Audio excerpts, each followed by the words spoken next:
கோலாலம்பூரில் உள்ள பிபிஆர் மக்கள் வீடமைப்பு திட்ட அடுக்குமாடி குடியிருப்புகளில் வசிப்பவர்களுக்கு அண்மையில் வழங்கப்பட்ட வெளியேற்ற அறிவிப்புகளையும் அவர்களின் வாடகை நீட்டிப்பு விண்ணப்பங்களை நிராகரித்ததையும் நியாயப்படுத்துகிறது டிபிகேஎல் எனப்படும் கோலாலம்பூர் மாநகர் மன்றம்.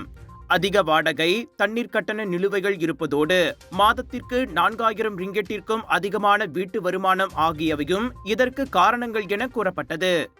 பிபிஆர் அடுக்குமாடி குடியிருப்புகள் மற்றும் பொது வீட்டு வசதி திட்டங்களுக்கான வாடகை ஒப்பந்தங்கள் 3 ஆண்டுகளின் ஆரம்ப செல்லுபடியாகும் காலக்கெடுவை கொண்டுள்ளன.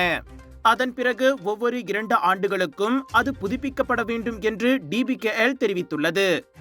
இந்த ஆண்டு ஜனவரி முதல் ஜூலை வரை குடியிருப்பாளர்கள் தங்கள் குத்தகையை நீட்டிக்க நினைவூட்டும் 5307 அறிவிப்புகளை வெளியிட்டதாகவும் ஒவ்வொரு அறிவிப்பும் ஒப்பந்தங்களின் காலாவதி தேதிகளுக்கு 6 மாதங்களுக்கு முன்னதாக அனுப்பப்பட்டதாகவும் டிபிகேஎல் தெரிவித்தது.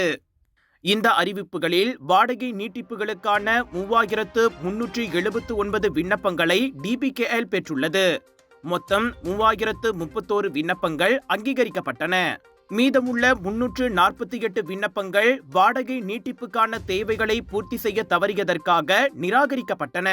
இந்த வாடகை கால நீட்டிப்புகளுக்கான விண்ணப்பங்கள் வாடகை தேவைகளை பூர்த்தி செய்யும் வாடகைதாரர்கள் மட்டுமே பிபிஆர் மற்றும் பொது வீட்டு வசதி குடியிருப்பு வீடுகளில் தொடர்ந்து வசிக்க முடியும் என்பதை உறுதி செய்வதற்கான டிபிகேஎல்லின் நிர்ணயிக்கப்பட்ட சீரான நடைமுறைகள் மற்றும் கண்காணிப்பு செயல்முறை திட்டத்தின் ஒரு பகுதியாகும் என டிபிகேஎல் சுட்டிக்காட்டியது.